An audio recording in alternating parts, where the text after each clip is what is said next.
Hi, everyone. We're here at FinOps X Europe. I'm Rob Martin, and I'm joined today by Neven Drljević from the European Parliament. Welcome. Thank you very much, Rob. We're really happy to be here today. We're happy to have you. You were speaking in the keynote this morning and telling us about the European Parliament's plan to implement FOCUS. Indeed, in fact, we're collaborating now for about a year with the European Commission in order to be able to bring in data from their cost control system, because the European Commission is acting as cloud broker for all the European Union institutions, including the European Parliament. And the issue there was, for a long time, we've been discussing with them, how do we get data out of their systems into our systems? And really where the breakthrough happened was this spring when the preview for the Focus 1.0 version was released. We seized upon that, showing that, okay, now there is an open industry standard for this kind of data interchange.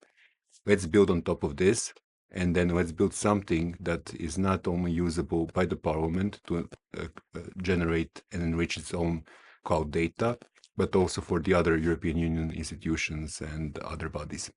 That's tremendous. So it was fortuitous timing for us.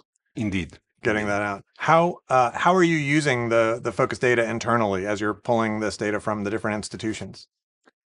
So what happens is that the Commission has the contracts with the cloud hyperscalers, so they get also the invoices from them.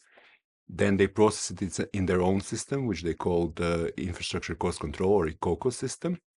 And they make that data available to us, of course, only in the scope that is the Parliament one, via a query service based on AWS, which converts actually their internal representation into the Focus format, which we're then able to pick up and import into our own system, which is based on an off-the-shelf system, which has a Focus importer or data ingestion capability. Oh, beautiful. From that, we have data that is, instead of being one monolithic block for the Parliament, we're able then in our tool to segment that into data that is specific for each of our FinOps personas, stakeholders, that they can each see only that what is relevant for them, for their accounts, for their cost centers, and so on.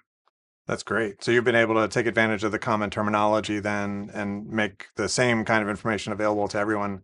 Indeed. So like I said, there's a Parliament system involved, but in principle, any other institution, any other body or agency of the EU can come in, can talk with the Commission, set up their own system, which can read Focus data and get their own data in the Focus format.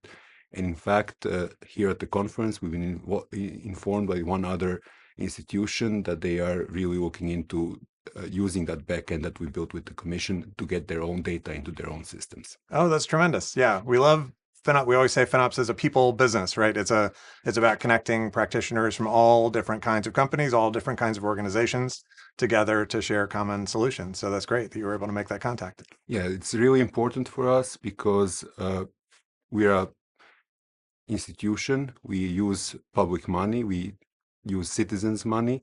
So for us, it's really important that whatever we do is effective, efficient, and economical. And being able to build an infrastructure in this domain that can be easily reused by other institutions, so not spending the public money twice, right? It's really important. So it's really important for us to be really efficient in this and build something that is sustainable and effective. Yeah, it's a real eye-opener to hear from different types of organizations who aren't just concerned about the profit or the revenue that they're able to drive, but are concerned with being able to satisfy the public good, the mission of the organization in different ways. Indeed, I mean, for us, so my background is that I've started with the software asset management efforts of the Parliament, and from day one, what was really important for us is that we're compliant. So this is point number one. This is non-negotiable from whichever perspective you want, contractual, regulatory, etc. But point number two is that we really optimize and use efficiently the funds that are allocated in this domain. And this applies as well in the FinOps domain. So compliant, optimized, and well-governed. That's great. And you're in charge of not just FinOps, but also, as you mentioned, the software asset management or IT asset management and some Correct. procurement functions also. Is that right? Yes, so the service that I'm responsible for is called Software and Cloud Assets Management of the European Parliament. And we cover everything from negotiating enterprise license agreements, doing the central software and cloud procurement, and then the software asset management and FinOps functions for the Parliament. That's great. So for another organization that's thinking about adopting Focus, what would be your recommendations? What tips would you give them to implement effectively? What I would say is leverage the fact that it's a standard.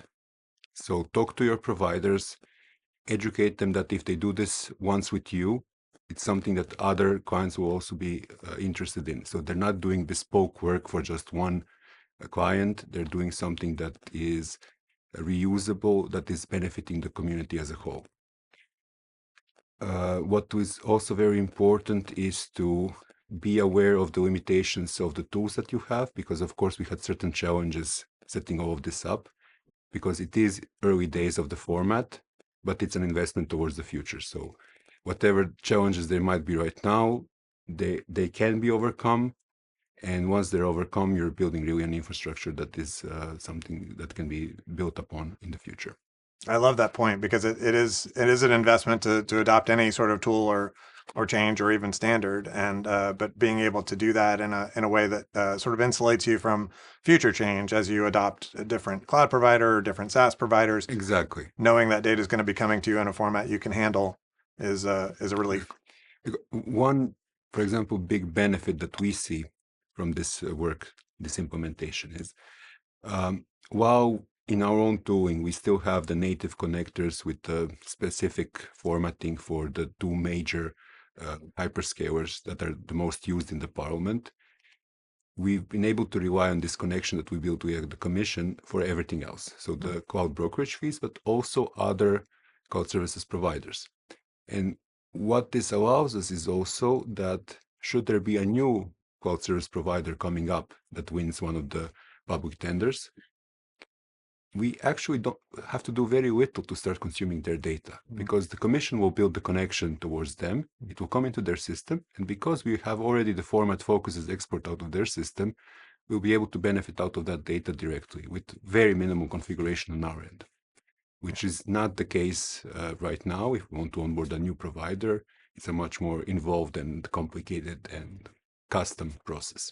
That's a really interesting point, and also something I think that is a particular challenge for public sector, where you may not, because of the public tender process that you go through to purchase IT services and cloud services, you may not have as much control over which provider is selected. Exactly. It's based on how they perform in that particular tender, and so having flexibility with whoever gets selected must be really nice.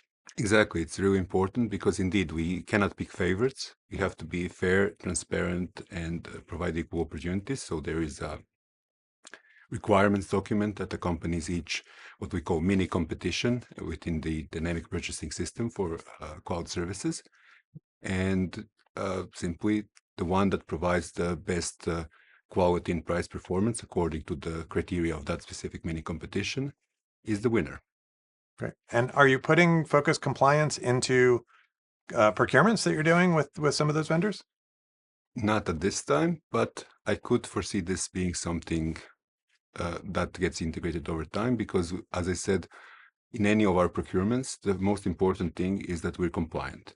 Yes. And at the moment, the mandatory compliance checks involve data protection, certain legal terms, uh, data security. Recently, as of September of this year, we actually have a legal obligation of implementing digital accessibility in our public procurement.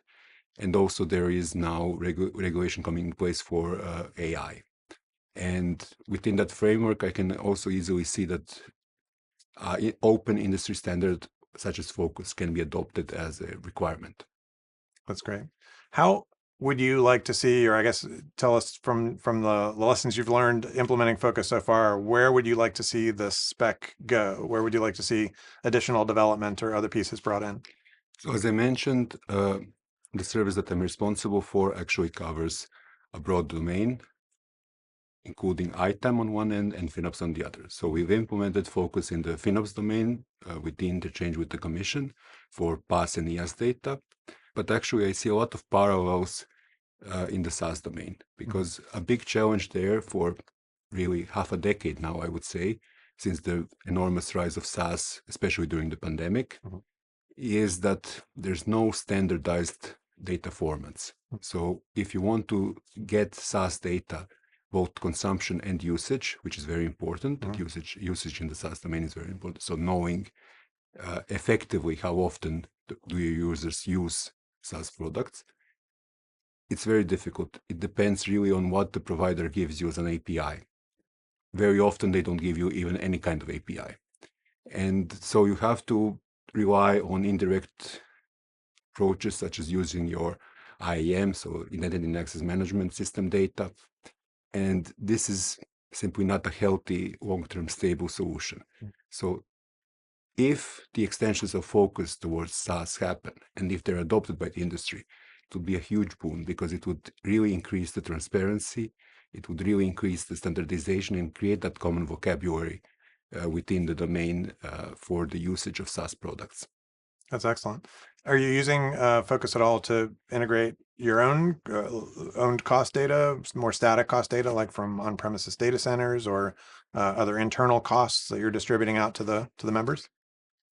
We're not there yet, but it is part of the discussion, because we are starting to look at how can we model the on-prem data center to create the benchmarking, the comparison against public cloud.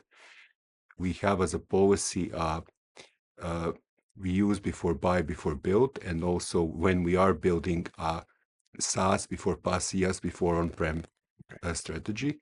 So in that context, it's important for us to be able to model what are actually the costs on-prem to compare against the cloud. And it is something where we hope to be there. And I think in terms of standardization of that data, Focus is an important building block. Yeah, it sounds like you're already modeling sort of the expansion of your FinOps practice into scopes beyond public cloud. Indeed, that is indeed the case. It's simply necessary. It's a natural evolution to be able to, again, provide the most effective, efficient, and economical service to the institution. That's great. Preserving public money. Well, you're serving as an excellent role model for not just public institutions, but I think also many of the private companies in Europe who have been adopting Focus in recent years, or adopting FinOps practices in FinOps years, and hopefully we'll get the same kind of benefits out of Focus in on the private side. I'm really hopeful about this standard, and it's, I think, a very important, open, industry-led standard, which is really important that it's not some kind of proprietary specific thing, but it's really something that the whole domain, the entire practice is coalescing around. So I think that it's really something that can be very useful in the future.